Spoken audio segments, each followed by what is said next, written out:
Well, hello again, everyone. Always good to see you and be in your company. It's that time. Sort of a little review of the first week of action of the Australian Open.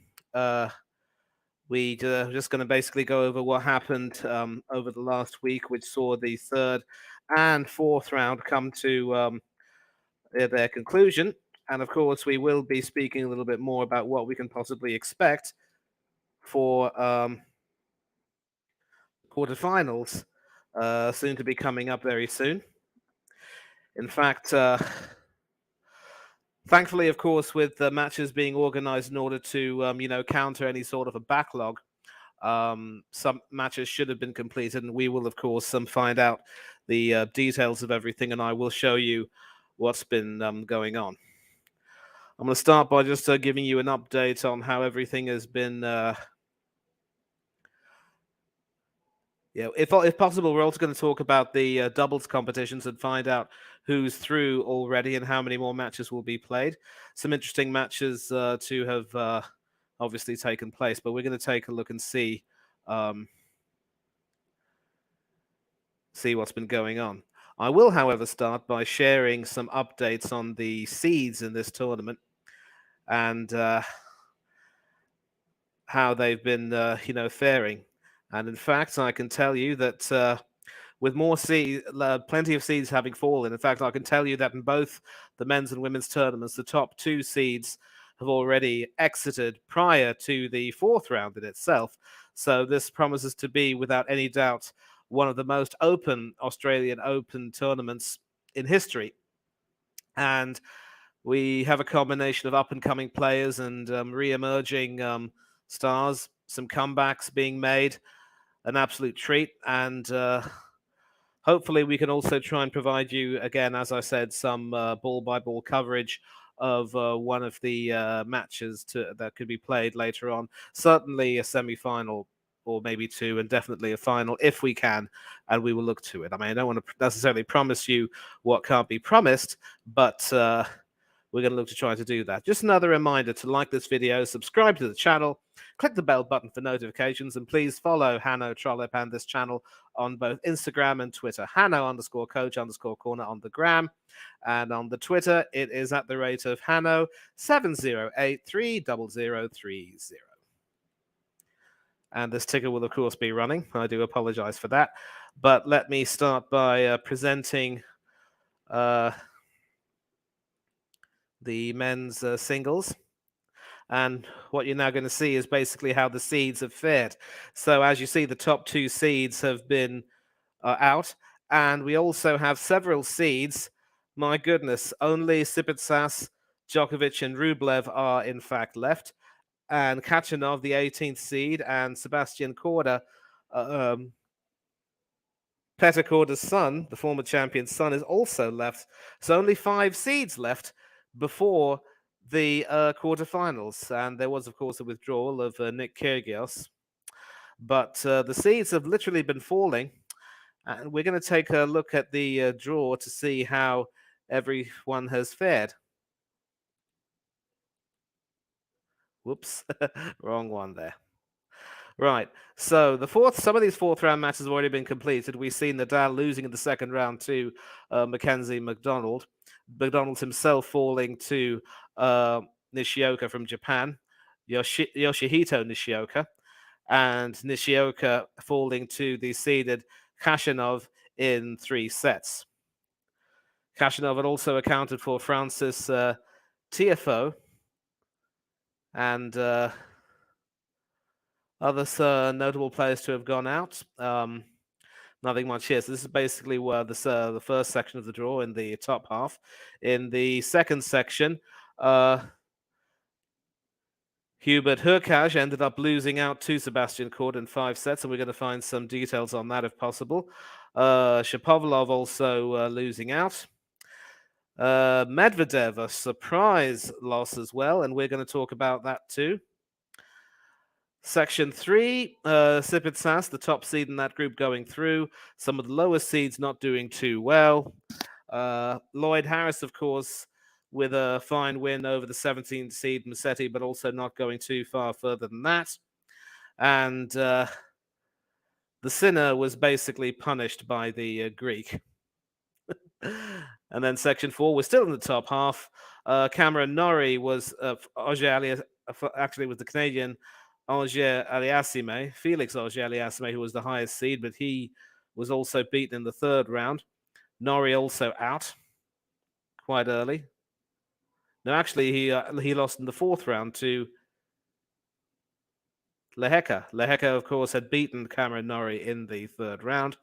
Now we go to the bottom half, of course. The highest seed in that section was Andrei Rublev.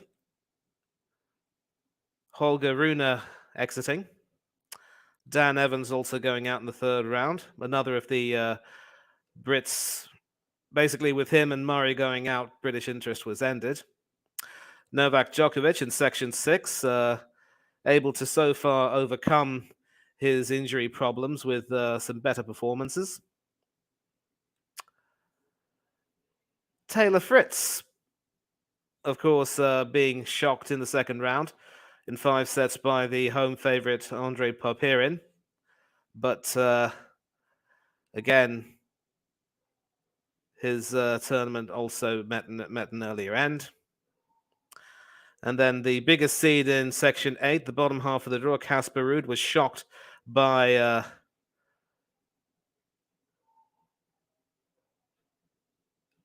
Jensen Brooksby, but Brooksby didn't last too long either. And of course, Andy Murray in this segment of the draw could have faced Ruud in the fourth round. So the fourth round matches have all been complete. We will be looking to the quarterfinals later on. Now I'd like to take a look at the women and see if see how the seeds have fared here. And the only seeds that are left in the tournament are Jessica Pegula from the US, the 3rd seed, Sabalenka, the 5th seed from Belarusia, Ostapenko, the former French Open champion, of course, and Elena Rybakina, the defending Wimbledon champion from Kazakhstan, Victoria Azarenka, the former Australian Open champion twice from Belarusia, still going strong, and then Karolina Pliskova from the Czech Republic.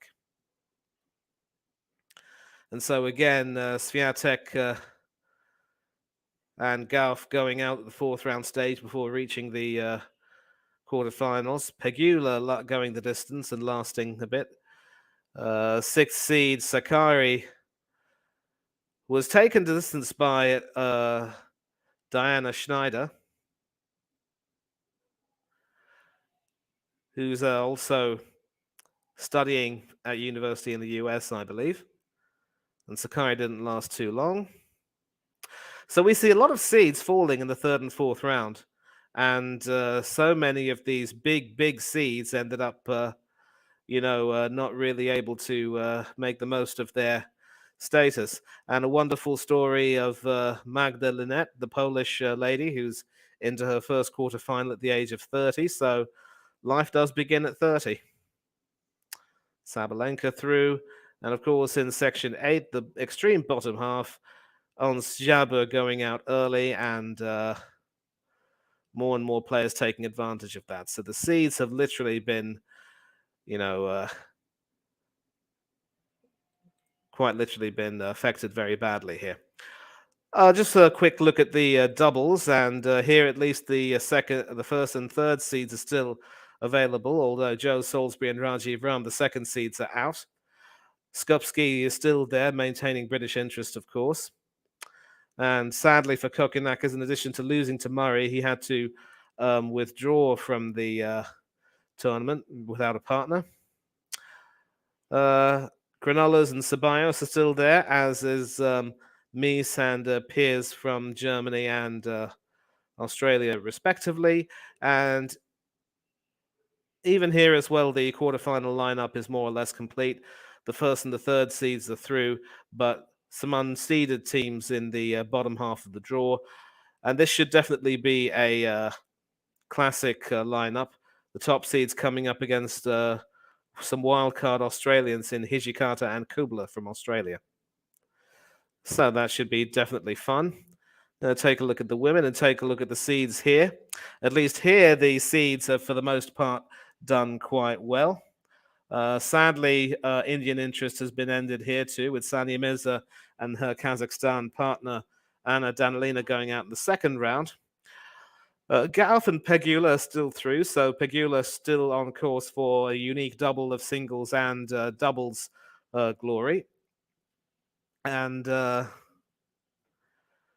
we have the quarterfinal lineup done over here? Well, there is actually one fourth round match still to be played, and obviously the winner of that match, two in fact. So the winner of those matches will be playing the top seeds in the quarterfinals and the 10th seeds respectively. The top seeds are Krejcikova and Siniakova from the Czech Republic, and Aoyama and Shibahara from Japan. Those matches probably should be taking place today, and of course, those matches will be fairly well over and done with. Now, of course, it is time to get to the specifics of everything. And I think the biggest story, of course, is basically Novak Djokovic, and we're going to talk a little bit about that right now. So if we could just... So apparently what happened was that Djokovic was,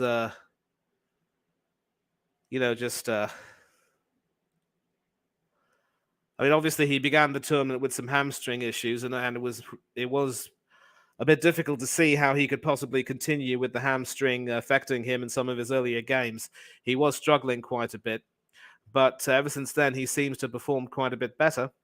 And we're going to take a look at how he performed in his fourth round clash against Alex de Minaur. Just hold on a minute, please. Right, so basically making light work of home hope Alex de Minaur as he continued his pursuit of a record equaling 10th men's title at the Australian Open. He still had his left thigh strap, but he looked in no trouble at all as he won 6-2, 6-1, 6-2, so losing 5 games in all. And he will play and as the fourth seed, he will play the fifth seed Andrei Rublev in the finals. He had to save 2 match points and fight back from 5-0 down in the final set tiebreak to beat the Danish teenager Holger Rune. And Rune, in fact, was the 9th seed. And later on Monday, the 25-year-old discovered he would face Djokovic after the former world number one had too much quality. So obviously Rublev saying nobody wants to face Novak. I want to be in the other half of the draw. But Djokovic has been wearing strapping all tournament to protect a hamstring injury, and had asked for treatment during his third round win over Bulgaria's Grigor Dimitrov. And as we saw in that page, he was able to beat Dimitrov in 3 sets, but still needed to have a timeout to treat that problem. And I do compare this to the 99 French Open when Andre Agassi had his shoulder complaint throughout the entire tournament and needed to have some attention on that every now and then, but still was able to go all the way to the final and win it. And of course, despite the concerns of his own fans, he was able to move freely in a confident win, which took just a little over 2 hours. So he said he felt great and was able to play the best match of his year. And so ominously enough, he seems to be getting better. So Rublev and the other players might need to watch out. And he's also going to be going for a record equaling 22nd men's Grand Slam title. And if he does recover and keep up his form and keep up his fitness and win some more, he will go beyond Rafael Nadal. And so this was the result of Rublev's game: 6-3, 3-6, 6-3, 4-6, 7-6. So he was down in the 5th set, almost out, but was able to come out in the end. Rune was serving for the match at 5-3 and had 2 match points on Rublev's serve when 6-5 up, but he was able to get over the line, and he said a roller coaster was much easier, but happily, thankfully for him, he was able to recover. And also some news now about some of these college kids who are doing quite well. I mentioned that the the women's 6th seed, Sakai, was taken the distance by an aspiring college player named Schneider, who was still playing at the collegiate level and could possibly turn professional. And this guy here, Ben Shelton, the son of the former world number 55 Brian Shelton, is playing in only his second Grand Slam. Left-hander, and has risen to 89. Currently still on the collegiate circuit and had won the NCAA title not too long ago. And we're going to talk a little bit about as well what happened in the fourth round of the women.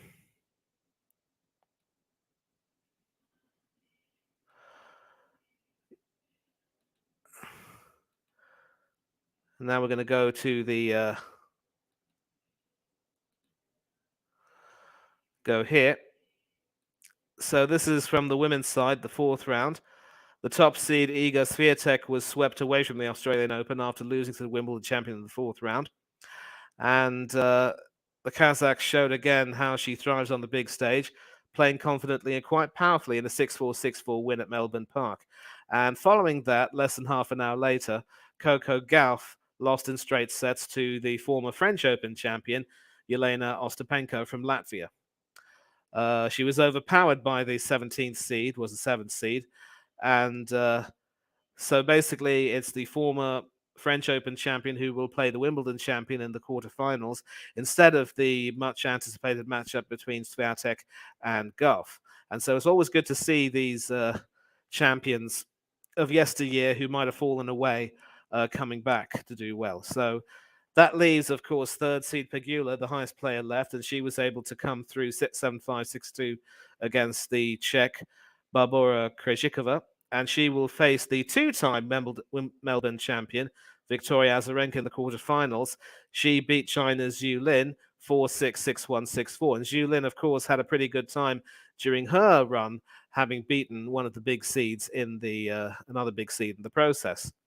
Azarenka, of course, won her titles in 2012 and 2013, and 10 years later, she's back and she's in another quarterfinal.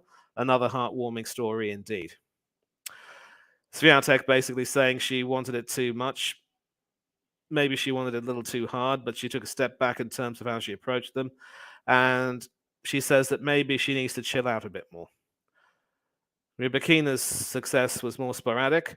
Between claiming the most prestigious title in tennis and the start of this year's Australian Open, she had won just 14 of her 24 matches and had spoken about the lack of recognition she felt that she was given.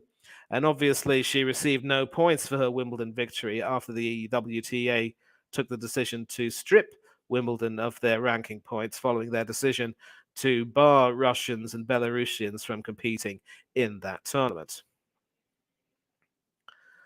Ostapenko, in contrast, she became a teenage champion at the French Open 6 years ago, but lack of deep runs had seen many write her off as a one-hit wonder, almost similar to Michael Chang of the US, except after he won at the age of 17, he was still able to reach a few Grand Slam finals since.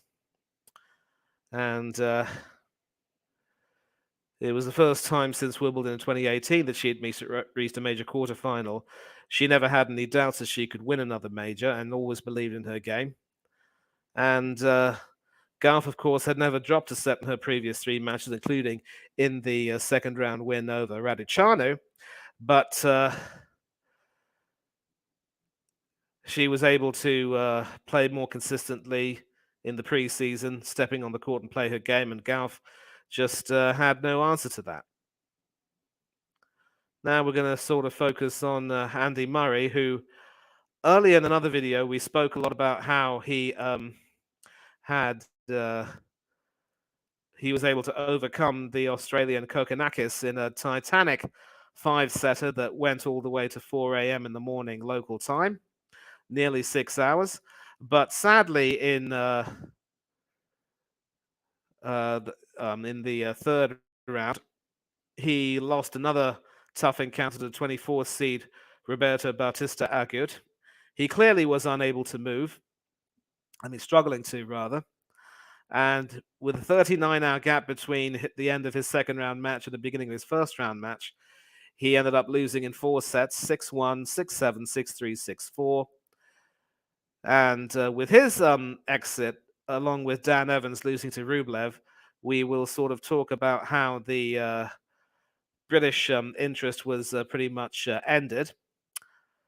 Of course, Cameron Norrie, Emma Raducanu, and others were out. Jack Draper had a dart. But Murray can still look back with some pride on his performance, especially with people not thinking he could do it anymore. Murray was able to leave everything on the court before succumbing to the man who had famously beaten him at the 2019 Australian Open in what the three-time Grand Slam champion had feared would have been the final match of his career. 2 weeks after that, he had the hip resurfacing surgery he thought he wouldn't be able to return from, but this time around, he was back in Melbourne, trying to reach the fourth round of a major for the first time since Wimbledon 2017. Mixed emotions after losing to the 34-year-old, but obviously disappointed with the defeat, but he felt like he gave everything. You don't always control the outcome. Sometimes you can't even control how well you're going to play or the result. Just control the effort that you put into it, and he certainly gave everything he had in the last 3 matches. And at a ranking of 66, he needed 5 hours and 45 minutes to beat Kokkinakis, and with a lump of metal in his hip and his age, it was certainly a big effort. And he also needed nearly 5 hours to beat the 13th seed Berrettini in the opening round.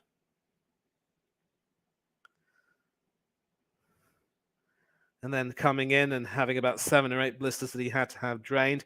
Feet didn't feel great, legs were okay, struggling with the lower back and affecting the serve.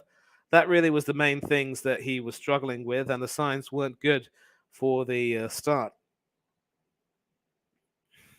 Murray, of course, showing a great deal of doggedness and winning the second set, but in reality, that was pretty much as good as it got. Even when he trailed 5-2 in the second set tiebreak, he was able to stave off 2 set points and leveled the match with his second set point. The third set was tighter, but then Bautista broke in the 8th game, and then Murray did break for a 2-0 lead in the 4th set, but broke for 5-4 and then served out the match. And certainly, Bautista Agut knew how much it meant to him to beat Murray. Playing Andy in a slam is always very tough. He knows the game very well. And he will play American Tommy. He ended up playing American Tommy Paul in the last 16. And we're going to find out how that match went. Very happy how I managed all the nerves and tension during the match. Played well. Good tennis. Happy with the win. Dan Evans ended up being overpowered by Rublev. Straight sets lost for him. Simply put, Rublev was just too much for him. Evans didn't really do too much wrong.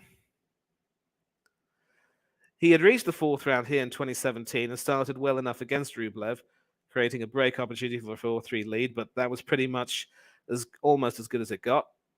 And should have had the confidence to win 3, he said. Otherwise, but it just didn't work that way. Rublev also complimented Evans for a nice touch, for giving him a banana during a changeover.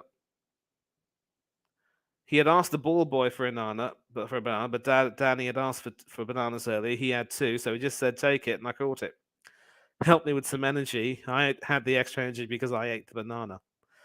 Nice little touch there from the Brit. Pretty good stuff from him in many ways.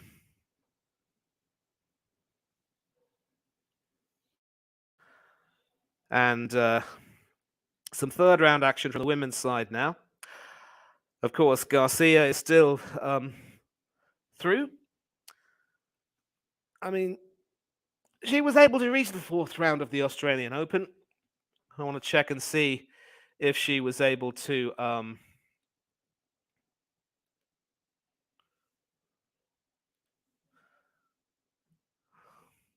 well, as we're going to find out later, she didn't really do very much, but in the 4th round. But she did beat Laura Siegemund to reach the 4th round of the Open, coming from behind to win 1-6, 6-3, 6-3 against German world number 58, the German world number 58, and it put her into the fourth round. Also wins, of course, for Sabalenka and the 12th seed Bencic on Saturday. Sabalenka beat her former Belgian doubles partner Elise Mertens 6-2, 6-3, and she ended up facing Bencic next after the Swiss registered a 6-2, 7-5 win over Camila Giorgi of Italy. And Sabalenka, of course, saying that she had to be a bit like a tiger to beat Bencic, with both players having not dropped a set at Melbourne Park prior to their match. Karolina Pliskova and Donna Vekic also advanced to the last 16. The former world number one Pliskova beating Russia's Varvara Gracheva, while Vekic defeated Nuria Parizas Diaz 6-2, 6-2. Kvitova reached the fourth round of a Grand Slam for the first time after a 3-set win over compatriot Marketa Vondrousova, who had beaten Ons Jabeur in the second round. Feels pretty surreal, says Kvitova. An incredible feeling, just so happy and excited to be able to say hello second week. And in other news, 8-time Grand Slam winner and Aussie favourite Samantha Stosur played the final match of her career as she and compatriot Matthew Ebden lost to Demi Schuurs and Nikola Mektic in the first round of the mixed doubles. Stosur won the US singles title in 2011, as well as 4 women's doubles Grand Slams and 3 mixed doubles majors. And something to share with you from the mixed doubles point of view is that out of the top 8 seeds, only Skupski and Krajcik from the US are left. So British interest still going on there, with Skupski still going strong. And even here as well, the quarterfinal lineup is more or less set. I mean, the quarterfinal lineup is set, and the semifinals will be played very soon.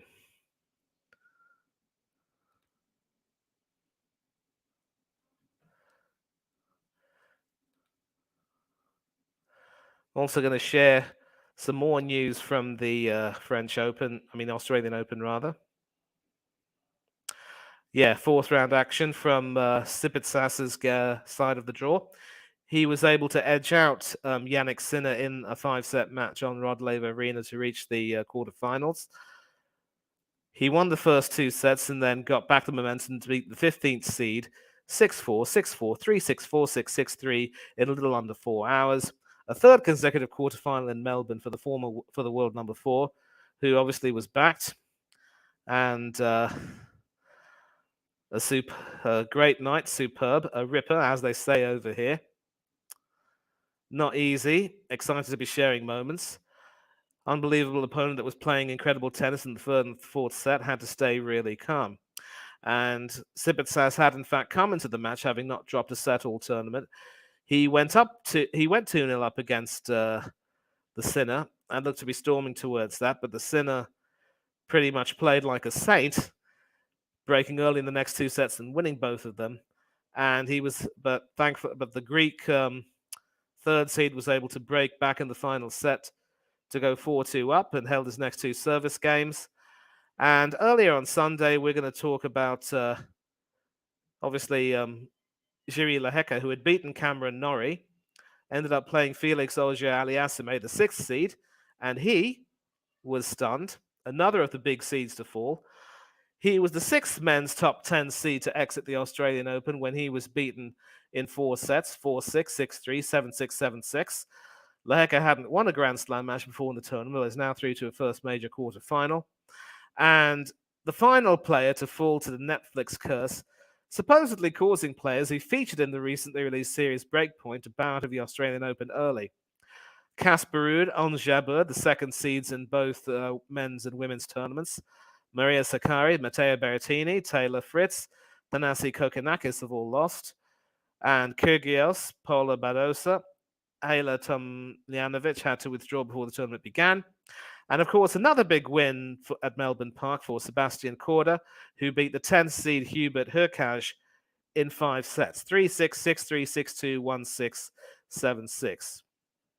Korda, in fact, defeated Daniil Medvedev in the previous round, and I'm going to want to try and see if I can find any more details on that. Early birthday present for Dad Petr, of course, backing up his win over Medvedev with a 5-set victory that put him into a Grand Slam final, dedicating his win to his father Petr, who had won in 1998. Korda has previously joked that he's the worst athlete in his family. His mother, Regina, was a professional tennis player. His sisters, Jessica and Nelly, are LPGA Tour golfers. Got off the phone with his parents. Dad's birthday's tomorrow. A nice birthday present in a way. And Korda will end up facing Karen Khachanov in the next round. Says that he reaches out to the picture of his father and fellow former champion Andre Agassi when he walks out to Rod Laver Arena. Give him a little fist pump. Kind of makes me feel like they're with me. I always know that they're watching. They're both special and they helped me a ton. Khachanov, of course, reaching the quarterfinals with a fairly comprehensive win, 2 bagels and a tiebreak over Japan's Yoshihito Nishioka. Now, obviously, there are so many games that have been played that don't know if we've been able to take a look at them. I want to take a look and see if the order of the play is being maintained. But I'm going to also take a look at this amazing story.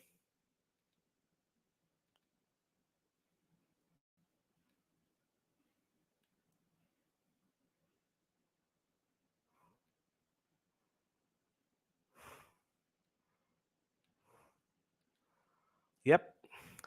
Magda Linette shocking Caroline Garcia and Sabalenka through.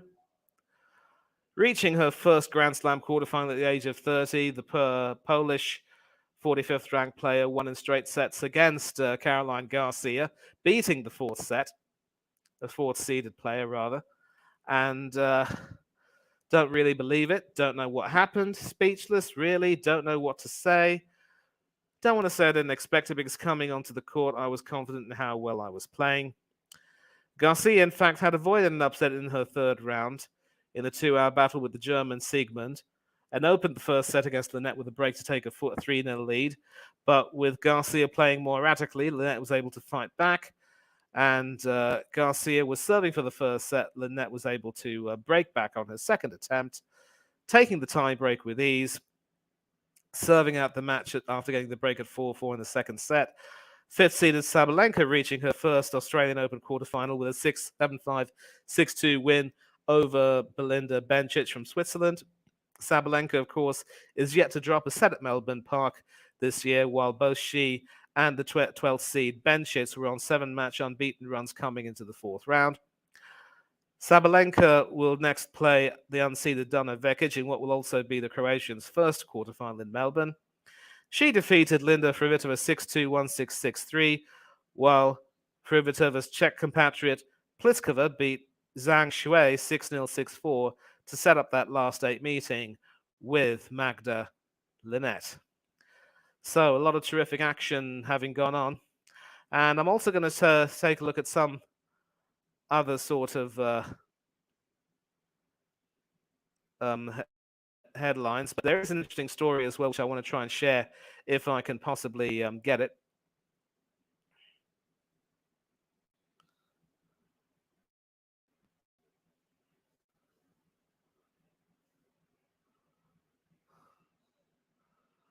At the moment, yeah,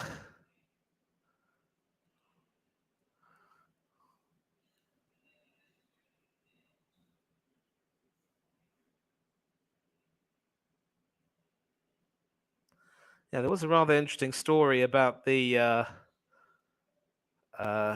balls being a little bit fluffy. I'll try and see if I can access that.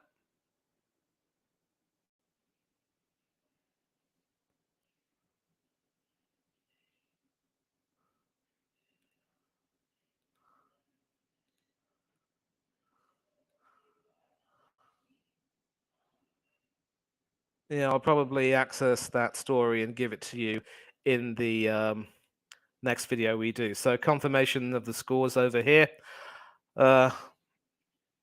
This is how the games have panned out. Linette and Sabalenka winning their fourth round matches in straight sets.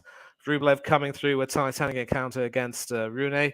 Djokovic sweeping de Minaur aside. And of course, some doubles actions here. Vekic through. Tommy Paul outlasting Bautista Agut. And more South African interest. Apparently, Lloyd Harris and his doubles partner were knocked out of the men's doubles in the round of 16. So apologies to Mr. Trollope for that. There is, however, some terrific news from India's point of view with Sania Mirza and Rob and Bopanna winning their round of 16 clash to go into the quarterfinals. So that will certainly be a match to indeed savour. Yes, Rohan Bopanna winning his match, winning their match against Ninomiya and Behar. And they will face the doubles partnership of Yelena Ostapenko and David Vega Hernandez in the quarterfinals.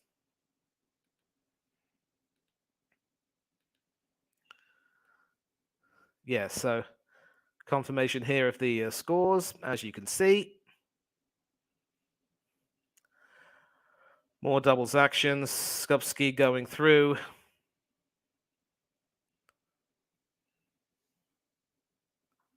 And yeah, that was pretty much it from the order of play. But now we're going to take a look at the quarterfinals coming up, because we're going to take a look and see what we can possibly expect in the quarterfinals. Now, as I've showed you in the singles tournament, many of the seeds have been knocked out, including among the men. So there are very few seeds left, and we are seeing a very open tournament on the women's side. Also, it's the same thing. In the women's tournament, we're seeing a lot of re-emerging champions coming back, the likes of Ostapenko, obviously Azarenka, and a few others, showing that there is still life in them yet. Whereas in the men, it's a case of young up-and-comers coming through, certainly from America with the likes of Brooksby and McDonald, who knocked the top two seeds out in the opening two rounds, and certainly more people from the collegiate circuit back in the US, who are obviously trying to make themselves seen and heard. So tomorrow will obviously be the start of the quarterfinals, and we will take a look at the order of play. Now, coming to the Australian Open order of play, we're starting off with some doubles action here from the mixed doubles. And then in the quarterfinals, we start off with the Wimbledon champion Rybakina taking on Ostapenko, and then Sebastian Korda taking on Khashinov in the first of the men's quarterfinals. That will be, both of them will be at the Rod Laver Arena. Two more quarterfinals from Rod Laver Arena, Pegula and Azarenka doing battle. The third seed against the two-time former champion. And in the other quarterfinal for the men's singles from the Rod Laver Arena, it will be the third seed, Tsitsipas, against the Czech Lehecka, who has certainly had a fine run this tournament. And then from Margaret Court Arena, a couple of doubles clashes, including, of course, the mixed doubles quarterfinal between the Indian team of Sania Mirza and Rohan Bopanna and Ostapenko and Vega Hernandez. Certainly one for the books.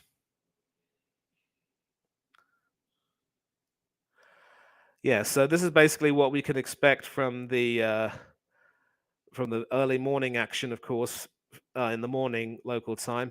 And I would certainly assume that the action will continue on in the next day. So, as I've said, what we can certainly look forward to watching is a great deal of action from the quarterfinals. As I said, we're seeing a lot of young players, but also re-emerging champions taking part in the women's quarterfinals. And certainly in the men's quarterfinals, there'll be a lot of interest with a lot of youngsters coming through. And with many of the big seeds knocked out, we could very well see an unheralded champion. It is hard, of course, to look beyond the likes of Tsitsipas and Djokovic, going a little bit far. And obviously Djokovic looking ominously better despite his hamstring issues, should be expected to do quite well. Both of these guys, of course, are on track to meet in the final, but there will be some tough opposition. Of course, Djokovic will have to deal with Rublev, while Tsitsipas will come up against Lehecka, who in fact beat both Cameron Norrie and Felix Auger-Aliassime to reach the quarterfinals. So certainly those two games are going to be quite interesting. I will hope to try and maybe catch a little bit of them. And of course, from the women, Pegula is still very much around, and I'm going to take a look and see which of the seeds, of course, are remaining. So it's basically Pegula and Sabalenka, and Ostapenko and Rybakina. Azarenka and Pliskova are basically 6 of the seeds that are remaining in the last 8. But as far as the high seeds are concerned, Pegula and Sabalenka are really the 2 highest seeds that are left. And that is, of course, there are only the 3rd, 4th, and 5th seeds in the men, with Khachanov and Korda the more lower seeds, if you will. I'm definitely looking forward to seeing a lot more openness in this tournament. Certainly, the number of seeds that have dropped has been a huge shock, but certainly the people who have won those games and beaten those seeds have been good value for them.